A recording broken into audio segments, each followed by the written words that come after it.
Prime Minister Narendra Modi is going to reveal the Tiger Census 2022 figures very soon, and they are expected to be quite encouraging. To talk about Project Tiger and the overall push that the Modi government is making towards the expansion of wildlife, we have with us Union Environment Minister Mr. Bhupendra Yadav. Sir, welcome on NDTV. Thank you. I want to begin by asking you, sir, Project Tiger has done really well. Why don't you tell us, sir, the 3-4 policy interventions that the government has made to ensure that the numbers of these big cats go up? प्रधानमंत्री जी 50 year of tiger conservation के कार्यक्रम में कर्नाटक जा रहे हैं और पिछले 9 साल की उपलब्धि देखेंगे तो अब हमारे टाइगर रिजर्व क्षेत्र बढ़कर 53 हो गए हैं। हमारा जो लास्ट एस्टिमेशन आया था 2018 में आया था, लेकिन ये जो एस्टिमेशन हम करते हैं ये साइंटिफिक तरीके के साथ साथ उनका ट्रैपिंग करके भी हम लोग करते हैं। और टाइगर कंजर्वेशन ये तो ठीक है कि टाइगर हाईएस्ट प्रेडेटर है इस स्पीशीज़ में, लेकिन उसके साथ साथ बायोडायवर्सिटी, इको टूरिज़म, उसके साथ ही साथ हमारा जो वाटर कंजर्वेशन, स्पेशली जो टाइगर एरिया में, क्योंकि पिछले दिनों हमारे नेशनल टाइगर कंजर्वेशन अथॉरिटी ने एक एटलस प्रकाशित किया था। लगभग 350 ट्रिब्यूटरीज अलग अलग टाइगर क्षेत्रों से निकलती हैं और विशेष रूप से जो दक्षिण भारत है उसमें वो बड़ी नदियाँ जैसे कावेरी, नर्मदा, इसमें वो जा कर के मिलती है। सो टाइगर कंजर्वेशन स्पीशीज़ के कंजर्वेशन के साथ साथ देश की बायोडायवर्सिटी का, फॉरेस्ट का, वाटर बॉडीज़ का पूरा एक नेचर बेस्ड मैकेनिज़्म है। और अकेले टाइगर के जो इको टूरिज़म से हमने एक एस्टिमेशन लगाते हैं कि देश में लगभग 50 लाख मानव दिवसों का रोजगार भी पैदा होता है। बहुत इंटरेस्टिंग टेक्नोलॉजीज को भी लाई गई है just to keep a control, और you should know the number of the tigers just for the census things. So what I want to understand how difficult, कितना जटिल, कितना कठिन है नंबर्स पता रखना। जटिल बहुत नहीं है, क्योंकि हमारे देश में जो फॉरेस्ट के हमारे ऑफिसर हैं, जो फील्ड ऑफिसर हैं, वो दिन रात इस विषयों की मॉनिटरिंग कर रहे हैं। और हमारे 53 टाइगर रिजर्व्स की कैरिंग कैपेसिटी कितना है वो भी हम लोग अब ध्यान में कर रहे हैं, ताकि जैसे हमारा पन्ना का, बांधवगढ़ का, कान्हा का, रणथंभौर का, कॉर्बेट का ये जो टाइगर रिजर्व है ये अपनी पूरी कैरिंग कैपेसिटी में आ गए हैं। ओके। तो पिछले दिनों हमने मुकुंदगढ़ में, माधव नेशनल पार्क में उनको टाइगर्स को दूसरे क्षेत्र में हम लोगों ने वहाँ पर भेजा। उसका एक कारण है कि हमारे जितने भी टाइगर रिजर्व्स हैं उन सब में जो उनकी कैरिंग कैपेसिटी पूरी हो।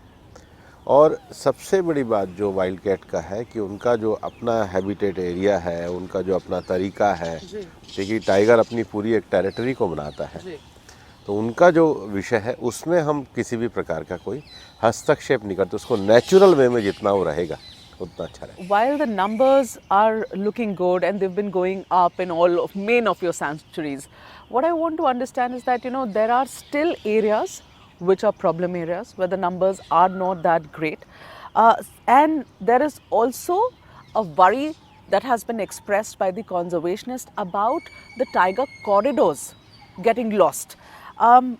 What I want to understand here is that what is the government wanting to do in terms of bringing the numbers of tigers up to the original that we were about between 20 to 40,000, 20 से 40,000 तक tigers थे इस देश में। क्या सरकार उस दिशा में आगे बढ़ रही है? टाइगर प्रिजर्वेशन, कंजर्वेशन और प्रोटेक्शन, इसके लिए पूरे तरीके से सरकार काम कर रही है जी।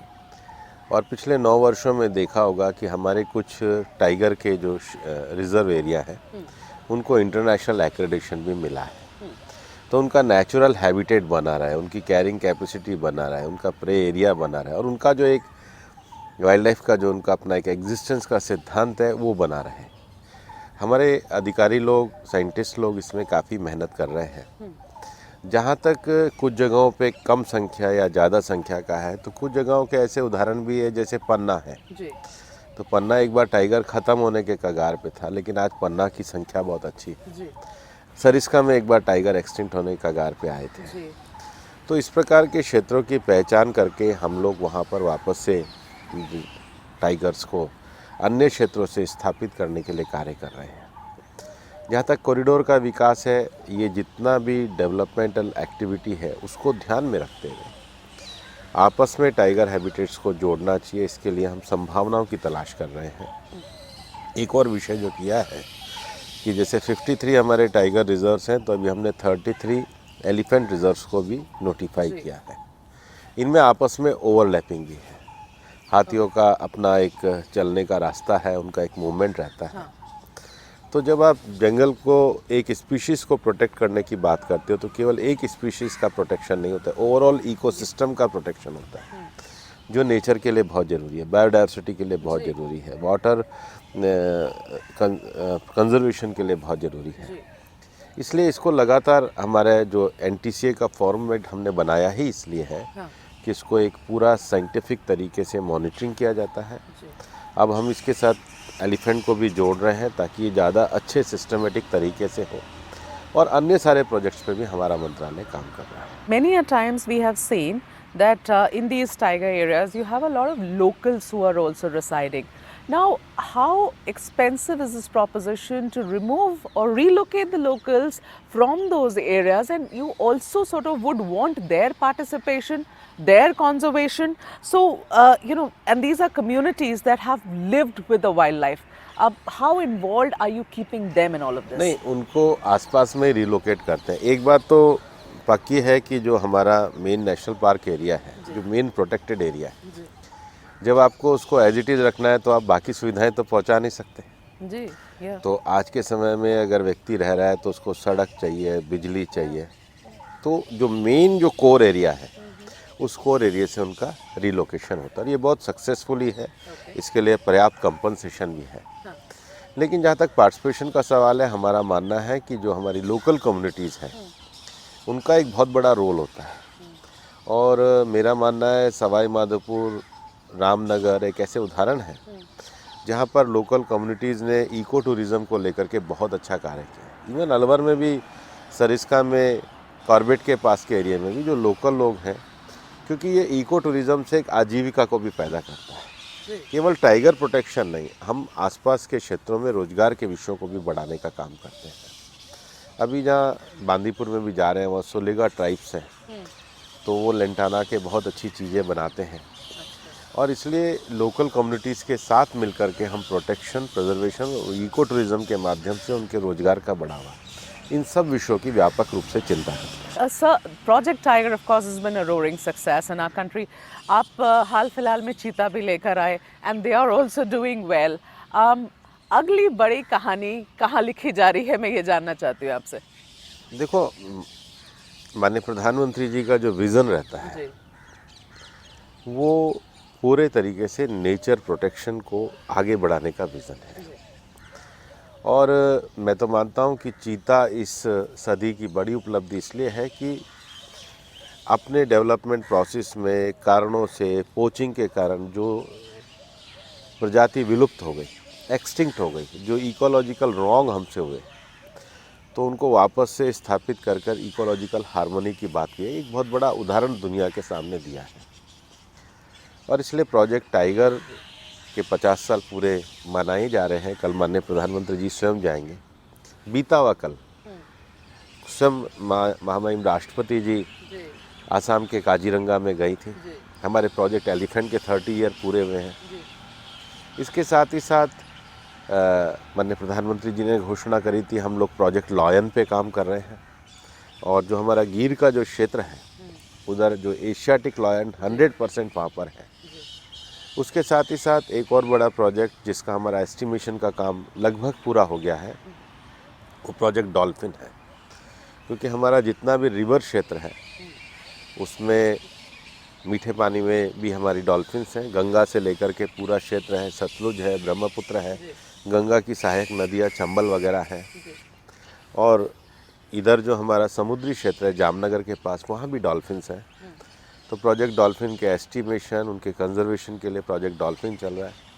प्रोजेक्ट चीता तो आपने कहा ही है इसके अलावा भी जो एंडेंजर्ड स्पीशीज़ हैं उनके प्रोटेक्शन को लेकर के हमारे यहाँ काम चल रहे हैं। लेकिन बड़े अगर प्रोजेक्ट देखेंगे तो project tiger, project lion, project elephant, project चीता, प्रोजेक्ट डॉल्फिन, इन पे बहुत अच्छा काम मंत्रालय की तरफ से चल रहा है। ओके, एंड फाइनली सर, प्रधानमंत्री जा रहे हैं बांदीपुर, और मुझे पता है मुझे नंबर्स नहीं बताएंगे टाइगर सेंसस की, मैं पूछ भी नहीं रही हूँ, मगर कैसे लग रहे हैं नंबर्स, वो पहला सवाल है मेरा। दूसरा कि प्रधानमंत्री जब कल है वहाँ, हमें बताया गया कि सफारी पे जाएंगे, then he is also going to the Mudumalai tiger reserve जहाँ एलिफेंट विस्परर्स जो ऑस्कर विनिंग डॉक्यूमेंट्री है वो शूट हुई है, तो क्या प्लान है करके? प्रधानमंत्री जी का हमेशा विज़न, जो हमारा ग्राउंड स्टाफ है, जो ज़मीन पे काम करता है, हमारे स्थानीय समुदाय हैं जो नेचर के साथ रहते हैं, हमारे स्थानीय युवा हैं जो इको टूरिज़्म के प्रोटेक्शन में महत्वपूर्ण भूमिका निभाते हैं, और हमारे स्थानीय महिलाओं के एनजीओ हैं जो स्वरोजगार के लिए काम करते हैं। इस बार के बजट में भी आपने देखा होगा, केंद्र सरकार ने महिला सेल्फ हेल्प ग्रुप को एक विशेष रूप से स्थान दिया है। तो इन सब विषयों पे उनका एक विज़न रहता है, और मेरा ये मानना है कि हम सब लोगों के लिए खुशी की बात है कि माननीय प्रधानमंत्री जी की अगर आप हर मन की बात को सुनेंगे, 100वां एपिसोड होने वाला, तो कोई मन की बात ऐसी नहीं जाती जिसमें नेचर, स्थानीय रोजगार, स्वच्छता, सर्कुलर इकोनॉमी में, और उसमें लोकल लोगों ने किस प्रकार से इनोवेटिव तरीके से काम किया। तो मुझे लगता है कि ये हम सब लोगों का सौभाग्य है कि उन्होंने स्वयं ने आने की स्वीकृति प्रदान करी है, और उनके आने से इस प्रोजेक्ट को भी गति मिलेगी, वाइल्ड लाइफ कंजर्वेशन को भी गति मिलेगी, और ये एक ऐसा लैंडस्केप है जिसमें 3 राज्यों के टाइगर रिजर्व एक साथ जुड़ते हैं,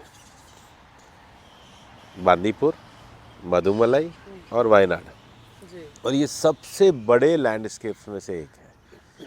तो जब हम टाइगर कंजर्वेशन की बात करते हैं तो सारे 53 टाइगर रिजर्व्स के जितने भी हमारे अधिकारी, मैं लगातार जा रहा हूँ, मैं काजीरंगा से भी कल लौटा हूँ, तो सब में बड़ा उत्साह है, और एक नेचर और डेवलपमेंट दोनों साथ हो सकती हैं, ये सबसे बड़ा मैसेज है। Right, all right mister Yadav, thank you so much, thank you for your time sir. Thank you.